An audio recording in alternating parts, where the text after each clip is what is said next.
Hi, everybody. Welcome to Monday. Yes, no band-aid. You can kind of see the ding on my chin. And if you look real close, this side of my chin is larger than this side of my chin because it's still pretty swollen. It's subtle on camera, though. We're going to keep it that way. I'll just keep my head slightly to the side so you don't see the asymmetry. Cool. You don't care.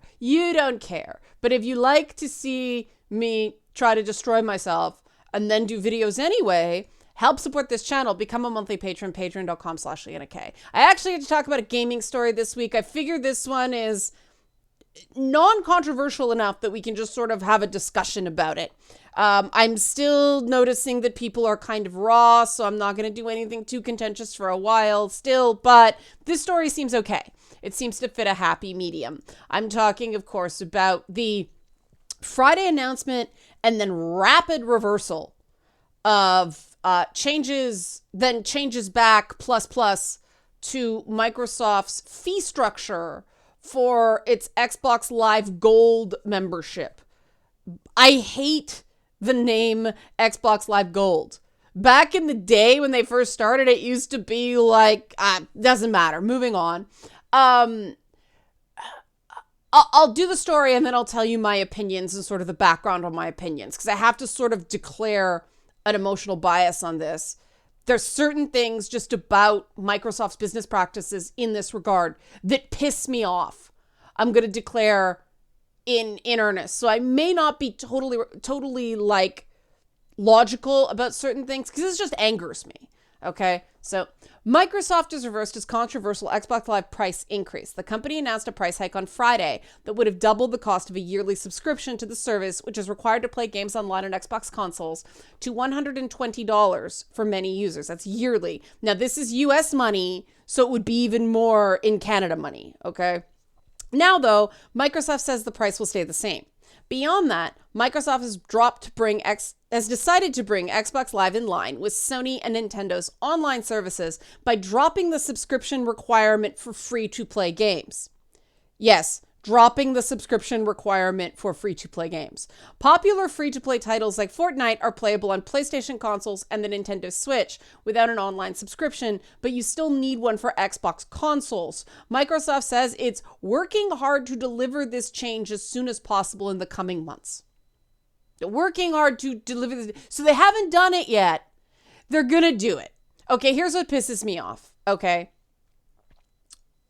I don't know how long, I guess the whole time Fortnite has been a thing. They've been making they've been making money off of Fortnite that's supposed to be free to play. That's bullshit. Just from a philosophical perspective, there should be one experience for every person who plays Fortnite. You shouldn't have to pay on one platform and not pay on another platform that penalizes Xbox players for playing on Xbox. That's anti-consumer, okay? But my pissy offedness, that's a word now, goes deeper than this on the subject of the whole idea of subscription-based online multiplayer. I have always had issues with this. Now, for things like MMOs, like World of Warcraft back in the day, now, there was massive subscription fatigue for MMOs. So most of them, practically all of them, I think, went to the free-to-play model, at least for early levels, right? Because you can only have so many subscriptions, and if you want people to sample, you're going to have to give them something before they plunk down a certain amount of monies per month, right? But with that subscription, you're actually getting the game. Like when you get a box copy of like League of Legends when it launched, it was like a $20 loot pack or something you bought in stores, but you got loot for that. They were add-ons, you know. The game itself, I'm pretty sure League of Legends is free to play, right? It's been a while. But anyway, yes, it's free to play. So you actually got something for that $20. With World of Warcraft, the subscription was what you did to play the game, right? And they did ongoing content. Yes, they got into expansions and all that stuff. WoW got crazy, which is why I dropped WoW. But the Xbox multiplayer model always uniquely frosted me.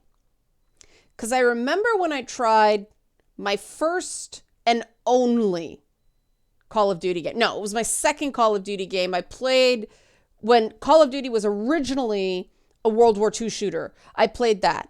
But it was Call of Duty 4 that I went, what is this bullshit?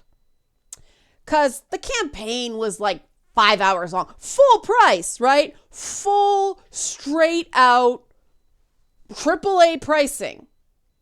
Like, you know, Halo, okay, the campaigns got shorter and shorter with Halo, but at least Halo 1 and Halo 2, there were meaningful campaigns. Even Halo 3 was okay in that regard. I still maintain ODSP was a hot frickin' mess. But Halo 1 and Halo 2, I felt like I got value for my money on the single player campaign. I played through it multiple times, different ways, with the little add-ons, the party hat skulls, all that stuff. I got enough play hours. I got a substantial experience. Call of Duty, it's basically a tutorial, the single player campaign. All the quote unquote value to play Call of Duty was online. But if you go online on Xbox, oh, you need a gold subscription. Fuck that. So you're making me pay, what was it, $60 at the time? For a 6-hour experience? So $10 a fucking hour? And then I have to pay more to play multiplayer? That's bullshit. And yeah, okay, the Call of Duty developers, you know, Activision needs their cut. Sledgehammer, I forget the original, Infinity Ward, they need their cuts. But still, you're not getting full value out of this game without multiplayer, and then you make me play more for multiplayer. Fuck off. No, I won't do it. You know, I didn't have to pay an additional fee to play Grand Theft Auto online, and Grand Theft Auto, the base game, was like substantial, right? It was like this big open world thing. Grand Theft Auto is not my favorite thing in terms of content, but you get value for your money. I think that's part of the reason it does so well. But I never understood why people paid unnecessary amounts of money. Like there was some kind of PSN membership too. You probably needed at the time. I don't online game on anything but PC. So because I will not pay more for something I feel like I've already paid for. If Call of Duty was $20 or if Call of Duty gave you 3 months free of Xbox Live Gold, fine, okay, I'm getting my money's worth. But that is a double dip. And then when you put in the Seasons Pass for Call of Duty, it's a triple dip. Fuck that. I'm not a dip. So that's my bias declared on this. I have never understood how this model is just not inherently anti-consumer. I've never understand why people scream and yell about PlayStation censorship when Xbox customers are having to pay money to play free-to-play games. I get that a lot of, you know, Apple's fighting with Epic over Fortnite, and because they want money and they don't like the fact that they don't get a cut of the in-app transactions and all that stuff. They'll work that out. Business is ugly sometimes. But I do think that with an app like Fortnite, and I understand it sets a bad precedent, but with an app like Fortnite, there is a benefit to having it exist on your console, because then people will buy your console. They will continue to buy your consoles because they can play this game they like on your console, which means they'll buy other games for your console, right? As well, you hope. Now that's the thing that may be an error in my thinking. Because the people I know who play Call of Duty, who play Madden, even who play FIFA, yes, I know people who play FIFA, they'll only buy 1 or 2 games a year and just play those games over and over. They're like Madden addicts. They get home from work, they play Madden like over and over and over again. They'll play Call of Duty over and over and over again. You know, I don't get it. I don't. But when you think about it, you know, they're getting they're getting the cost of an extra game out of those players. They buy Madden for full AAA price. They buy Call of Duty for full AAA price. But then they're doing that Xbox Live Gold subscription, which is the cost of another game that year. So they're getting a 150% like return on investment from that player. And that's what's at the core of all of these premium models, right? Trying to suck more money out of individual consumers instead of attracting more consumers. This is the problem when you've got an industry with market saturation and that's tearing itself apart trying to attract new players, because everything they try to do to get women, and I mean, it's women at this point. If you guys saw Boss Fight episode 3, you saw more black youth play video games than white youth. So black kids are playing video games, right? Latinos, Latina, that could come up some. Asian kids, there aren't reliable statistics for in that study, so there's no apples to apples. But let's face it, there are growth potentials in the console market. They just haven't figured out how to effectively do them yet. And so for the time being, they're continuing to try to suck more and more and more money out of existing consumers. That's anti-consumer, especially during COVID. You know, some people, it's K-shaped recovery. I know some people have money to burn. Patrons, I really appreciate those of you who could stick with this. I did lose some for financial reasons. They were horribly apologetic, but I don't hold that against them. It's freaking COVID, man. Right? But it's just anti-consumer. It's just anti-consumer to continue to try to suck more and more and more money out of the same player that's not providing value, that's offering the same service for more and more and more money. That's not how capitalism is supposed to work. That's corporate cronyism. That's we got you, now we're going to squeeze you. I'm calling bullshit on that. And I'm really surprised at the number of people that got really upset about Sony censorship, but this just coasted until they tried to raise the price. So Xbox players were apparently totally fine with having to pay money subscription for a free-to-play game. Now, I realize different fan bases, right? Different consumer bases. Obviously, there's something of a higher standard regarding what Sony, or in some cases former Sony customers, expect from that company. Now, that's good long-term for Sony's brand. Misstep in terms of censorship, though, based on the way the PS5 is selling. I haven't even seen a real PS5 in real life. You can't get them anywhere. They're not in stores because all the stores are locked down right now, but they sell it online like whoosh here. So obviously they're doing okay. But still, I do find it curious that Sony players, or at least players of Japanese games, got very, very upset over censorship. Meanwhile, Xbox customers were like, yeah, we're being gouged. Okay, cool. Let's keep going. That's always been my issue with the Xbox brand, though. It's calibrated to attract douchebags. And even if an individual player, I own an Xbox, okay? So even if you're not a douchebag going in, they make you a douchebag somehow, okay? Why was I a douchebag on the Xbox One model? Because I bought the Kinect model, and then all the dance games I used to like went to subscription, which I did not find as fun. I like discovering music and learning routines because it was a pack, right? I didn't like picky choosy stuff. I wanted complete games where I could discover new music, challenge myself, give stuff in. No. So I paid an extra $100 for a really fancy paperweight. See, they made me into a douchebag. won't happen again. And that was with avoiding like all the gold stuff, because the dance games go through Uplay. So for whatever reason, I didn't need Xbox Online to do that, Xbox Gold Online.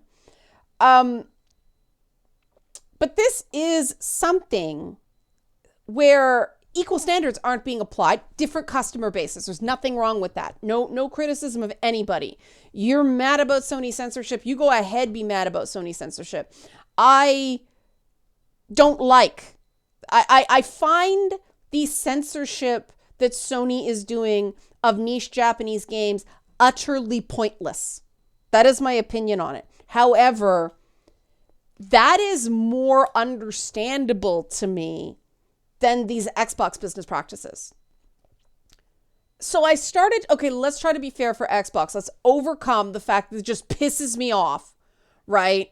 And try to give Xbox benefit out here. Why would they be gouging their consumer base, right? Their player base. And the thing I came up with was the fact that the Xbox One did not sell well. And so they're expecting to keep their company going through these subscription models. But obviously, you cannot make the money on, a subscription model, even Games Pass, that you can, even if those players bought every single one of those games, even on sale, right?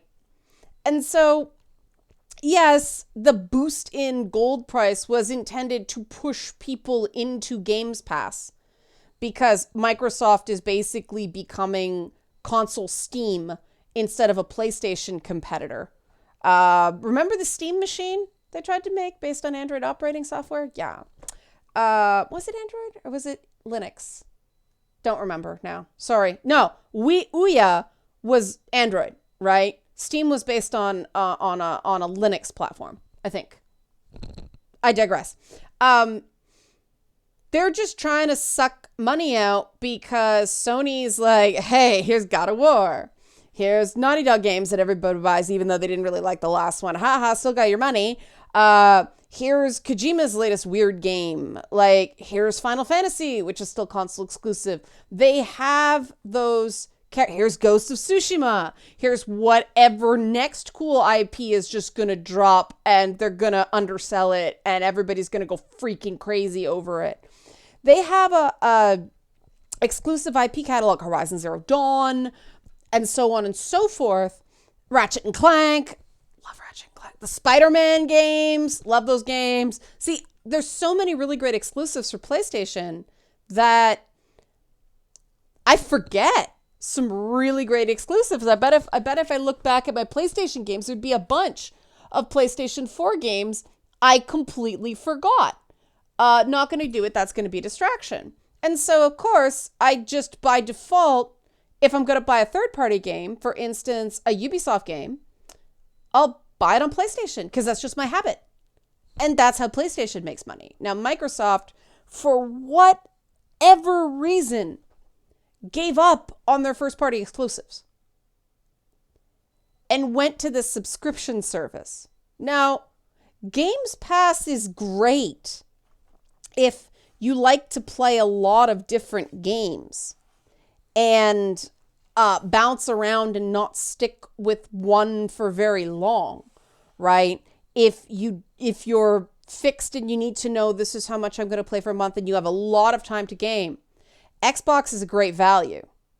Now, I worked out what Games Pass would cost me, and because I play console games in JAGs, so I'll buy a console game, it'll be one of these 40 to 60 hour epics. So again, $1 per hour, $1 to $3 per hour instead of $10 an hour with Call of Duty Modern Warfare. And so I'll play it, and then I won't even turn my console on for months. Games Pass is not a good model for me. The Xbox is not a good model for me because they don't have enough exclusives for me to bother with. So Xbox is pivoting entirely towards these subscription gamers.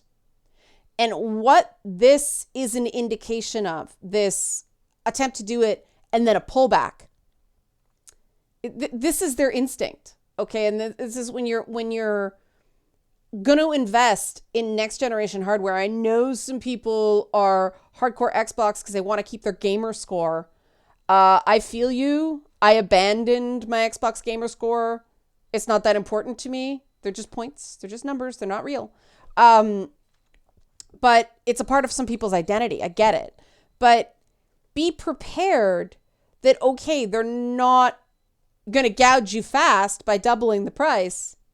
It's going to be incremental like Netflix. It's going to be incremental price increases. They're going to be charging more and more and more because price increases on single games are harder to do than price increases on subscription services like that.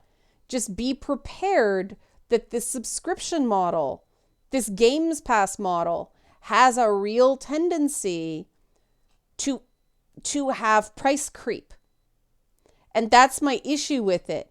If Xbox's instinct is to charge you for free-to-play games and then try to double the cost of the service they're charging you to play free-to-play games on, and they didn't see anything wrong with that until people freaked out, why would I invest in this ecosystem? That's where I'm at.